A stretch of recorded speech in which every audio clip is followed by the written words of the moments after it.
Welcome, you absolute beautiful people, to Mr. Hawk's third season with the Black Cats. Yes, it's a Sunderland career mode, folks.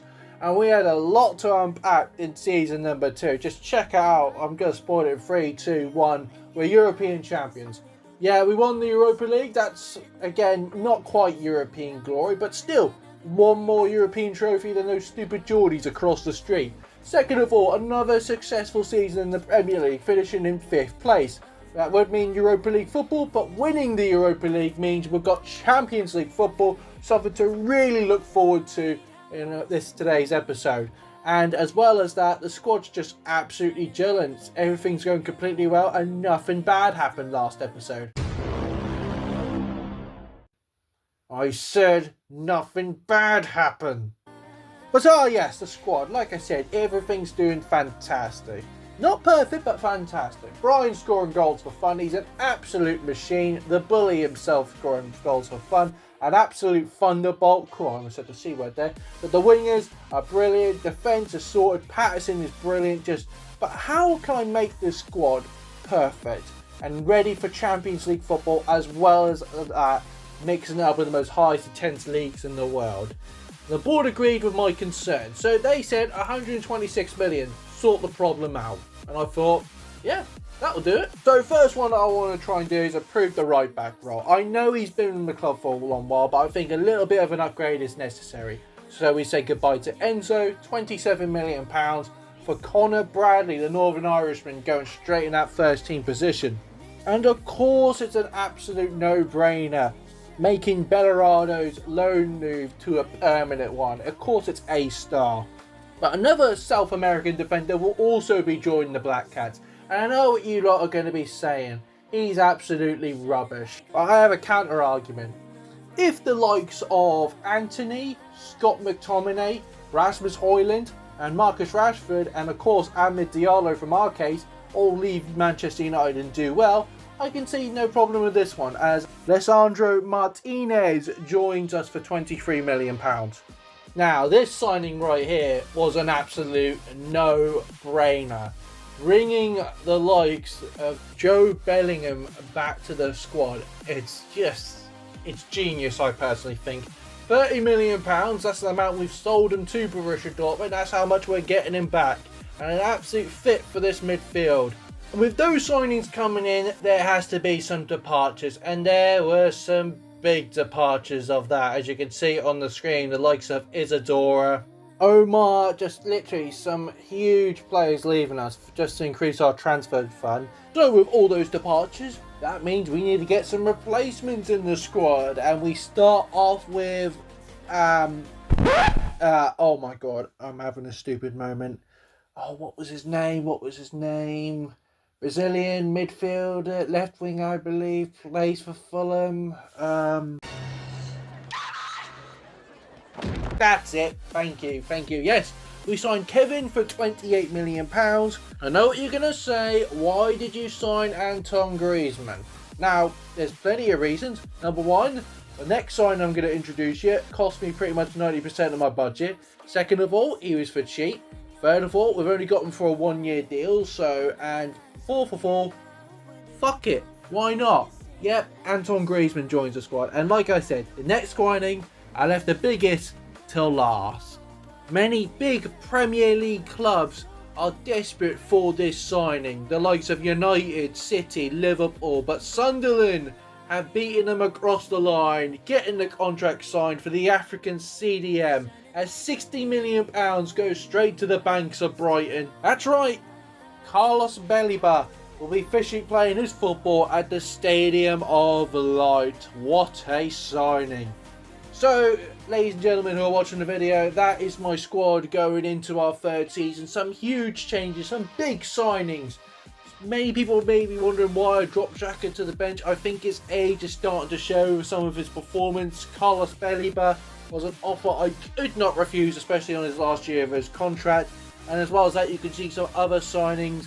Bellingham is officially a Black Cat. Some absolute no-brainers, and the bench is looking absolutely wonderful. So rotation is needed, as we've got Champions League, as well as that the Premier League, as well as that I forgot to mention, The rest of the funds have actually increased some players' wages. Yes, they deserve the pay rise.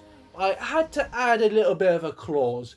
You see, if any, and I mean any one of you, want to leak the wages again, well, let's just say that new clause in the contract means if any of one of you don't leak it, you get 10 lashes with a belt. Hopefully I haven't been needing that belt, as we're moving on to more important things, the UEFA Super Cup. And this one's big for two reasons. Yes, another trophy on the line, but this one is brother versus brother. Jude versus Joe Bellingham as we take on Real Madrid. And earlier on this game, Joe decided to remind his brother he's there. A lethal tackle from Joe Bellingham. And oh boy, that is definitely not the definition of brotherly love. But soon afterwards, we managed to break free on the counter-attack. Brian pushed away Rudiger with the shot straight at Courtois. But that's all I need, because I know Real Madrid are weak on the counter. Because here we go again, just before half-time. Carlos Baleba played it across to Joe Bellingham with the shot straight through the fingers of Courtois. And Bellingham gives the lead, not for Real Madrid, Sunderland. Yes, folks, you can't believe it. Sunderland are 1-0 up over the mighty Real Madrid. Into the second half, Jude decided to show up. The shot straight past Patterson as he couldn't stop him. As we managed to break through once again with quick passing. Brian lays it across to Ahmed. It's wide. But Real Madrid are going for it once again. It's on the wing. It's Jude. He gives it to Caravinga, but could not beat Patterson. As full-time echoes across the stadium as Joe Bellingham lifts the trophy up wide, saying, "I've got one over you, brother." What a good start to the season. As at the stadium we kick off our Premier League campaign against Arsenal, the Gunners. Joe fitting really well back at Sunderland. Spotted the likes of Tabid, who hits it off the post as the Moroccan gives us the lead. But sooner or later, Arsenal on the counter-attack. It's on to Odegaard, who shots, but Patterson swipes it like a rejection from Tinder. But moments later, Job shrugs off Moreno, lays it across to the bully. It's 2-0. Arsenal couldn't believe it. They want to restart. They couldn't believe they're 2-0 down. I couldn't believe the guns Brian had. As returning the favour once again, it's backheeled. It's Brian to Job as he gets on the score sheet. It's 3-0. It's not even half time yet. Could it get worse? It can. That's right, it can. As soon as Brian was in the box, it's like inviting the Human Torch to a bonfire night. It's absolutely explosive. Second half, I wanted a bit more. Call me a gust of glue. As Ahmed gave the ball to Brian to seal his hat-trick, while adding a little bit more lemon and salt to the wounds, Amad Diallo decided to make it 6, showing that we mean business this season. Now let's talk about the Champions League.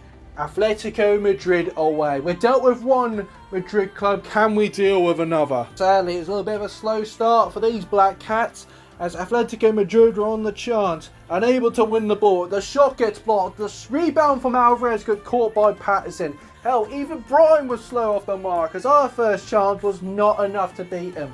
And if we're wasting chances, Simeone's men certainly won't, as it pounced onto Julian Duranville, lost Nico like he had the invisible cloak from Harry Potter.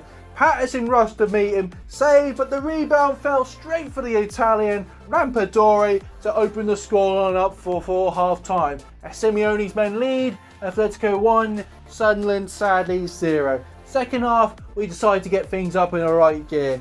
As Ahmed on the wing, he spotted Diarra. Diarra plays it across to Williams, who sees the run up Ahmed, who turns, gives it back to Diarra, puts the ball in the back for Brian, who shoots first time. Raya unable to get a glove on, and that's an absolute amazing equaliser from the Black Cat. Simeone was whispering to my ear, "That was a fluke." I said, "Would you like a replay?" Because here we go again. Ahmed 1-2 with Brian in the wing. Diarra lays it across to Job. Job passes it to Ahmed. Flag stays down. Into Brian, strikes it in. It's absolutely amazing football from Sunderland. And as soon as I try and get myself another drink from this absolute amazing passing, guess what? We're at it again. It's unstoppable, as it's a matter of time before Brian slays Simeone's Atletico Madrid by sealing the hat-trick. Cool, blimey. I need to catch my breath here. So I'm going to catch my breath by doing a live game against PSG. I know it's a bit early, but this is a big game mid-October. Probably won the biggest game in our Champions League campaign.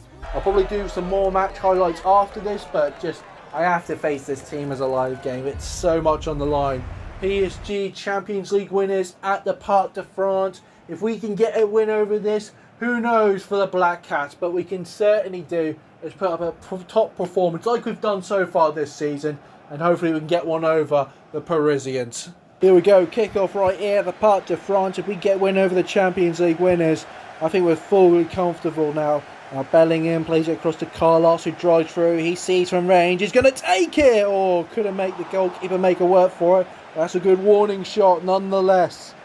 And we've got ourselves a corner for PSG. We're going to make an impact here, 7 minutes in, but good win from Tabid. Plays across to Amad Diallo, who has pace, but couldn't beat the fullback. Plays across to Tabid, who lays it across to Amad Diallo, who can run and will run into Tabid. It's a good counter attack. Brian lays it across to Diallo. He's going to get poked for it. Oh, we're so close on that counter. Here we go, PSG on the attack right here. Lays it across to the Georgian sensation that is sweeping across Paris. Good dribble. Oh, good interception now. And we're going to get him. Carlos through balls it to Brian. Brian's got defenders on him, but lays it across to Tabid. In so much space, so much time. He scored 100 goals, but won't score this time as it hits the post. You've got to be kidding me. Just before half time, and this is where we can strike. That's Brian. Oh, he's won the ball. Brian, the bully. He lives up to his name. Ahmed with the skills. Lays it across to Dior. This will be brilliant. Carlos with range, it's short, it's wide. Oh, we got ourselves a corner. I thought that was wide. But Tabid's going to take this. Can we get a chance before half time? It's headed, it's gone over again. We've got ourselves another corner. More pressure. I think this is the last chance of the game, and we're going to take it short. It's into Carlos. He could probably lay it off, can lay it off. Into Diarra, who will shoot. It's headed off the PSG defender. It's headed back in, but the referee blows half time at the worst time.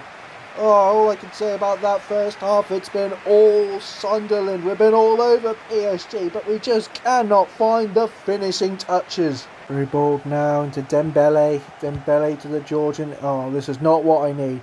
They're just teasing me now. And oh, you made a mistake. You made a very big mistake trying to do some skills. That's Job. Lays it across to Conor Bradley. Through balls it into the Moroccan. He's beaten his fullback. He might just. Oh, he's done it with skills. Can he get the shot off? He will. Oh, it's saved. It's so close to get the opening goal. I couldn't believe it. Throw in for us. 64th minute is on. And we're still yet to see the opening goal. Carlos can get shot off there. Diarra lays it across to Ahmed. Ahmed with the touch, plays it across to Antoine Griezmann, who shoots wide. Corner for PSG, 83rd minute. If they score, I'll be absolutely devastated. As you can see, Dembele with the skills, the Ballon d'Or winner, proven why. As Patterson managed to catch hold of it. As we can go for one more chance. Let's go for it. Amad Diallo with the sprint, the speed of course. Griezmann's offside. I see Kevin by himself. It's whipped in the box. Headed down into... Oh, for crying out loud. And there we go. Full-time echoes. It's a 0-0 draw. So if you would have told me before this game and a point against PSG, I would have been fine. But we've dominated them in their own backyard, and a 0-0 draw isn't going to settle well for me personally. I would be absolutely devastated as much as the players.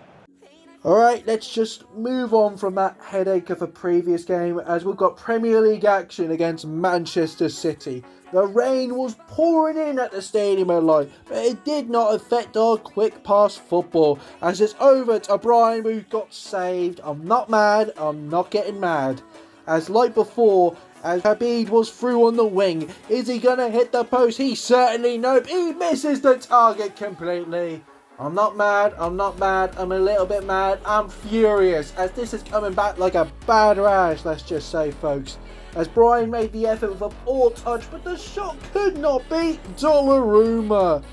Oh, for crying out loud. That's all those chances, just like in PSG, it ended in 0-0.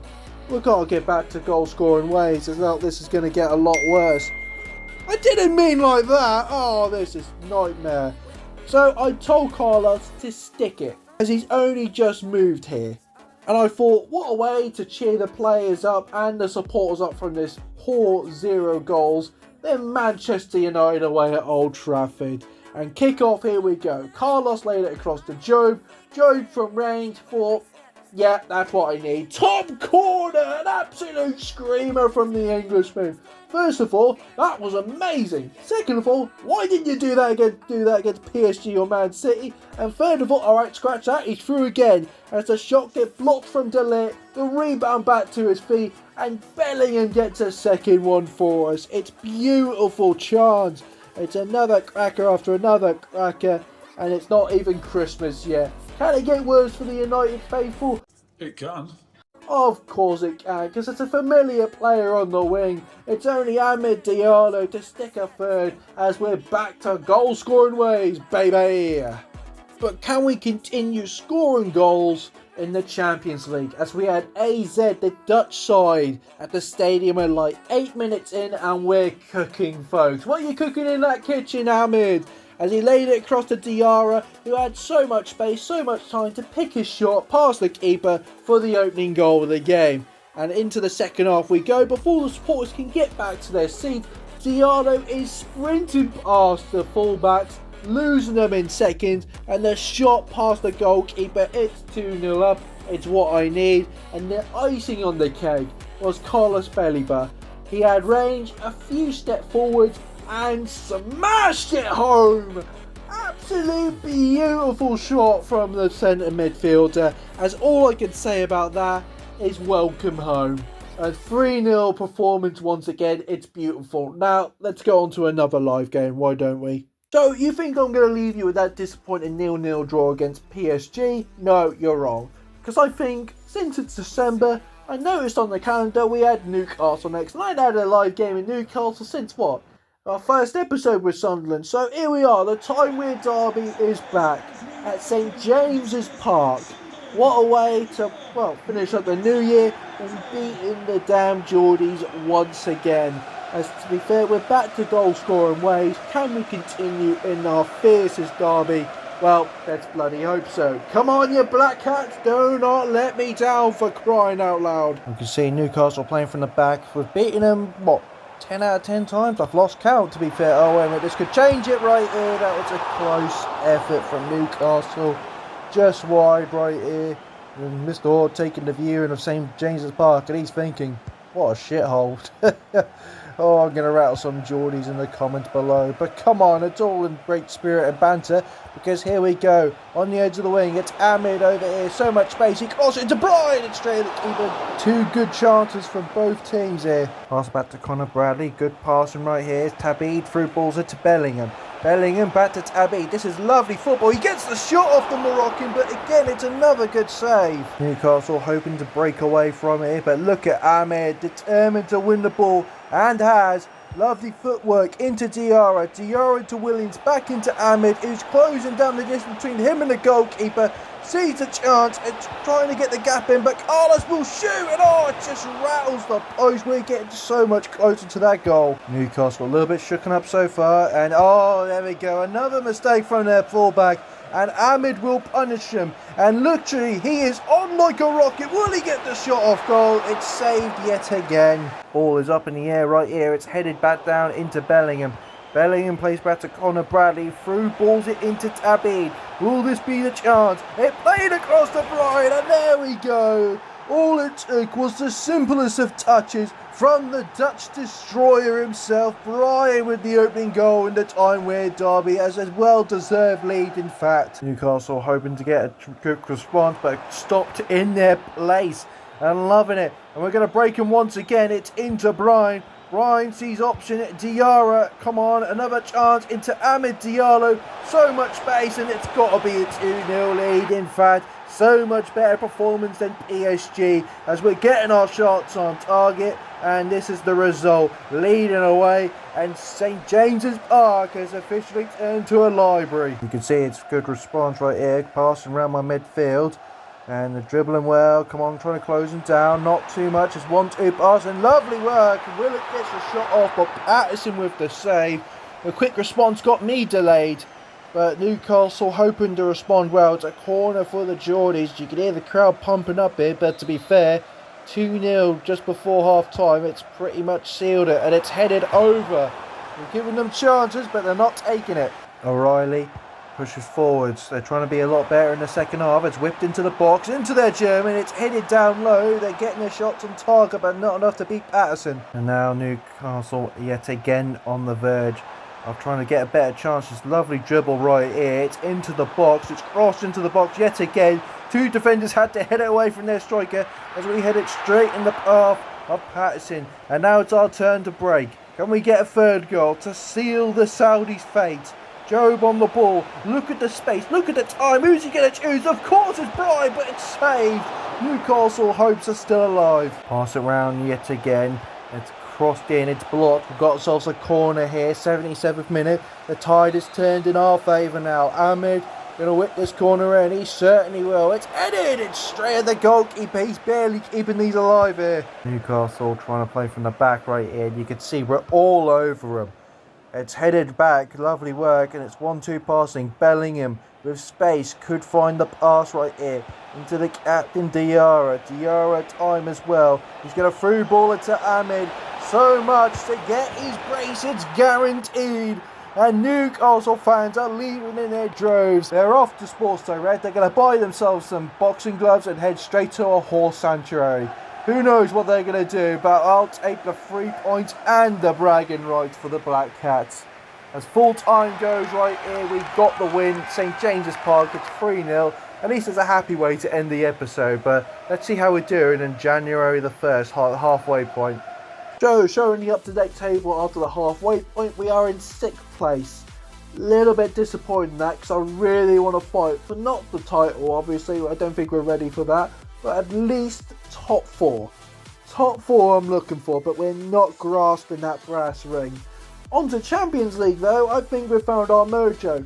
First place, I think we'll breeze past and get through to the automatic round of 16, and I'll be looking forward to that next episode. The squad, yeah, had a little bit of a hiccup, but that's probably because I made too many good signings and it's just gelling well. Some players may want to change. I think the Griezmann signing was not the signing I needed personally. Just so many hiccups to be fair, but we can change that in the January transfer window. But you've got to tune in for next week for that. If you enjoyed today's episode, make sure to hit the like. If you're new around here, the subscribe button, just click it because I upload career mode every weekly. And again, I'll see you beautiful people later.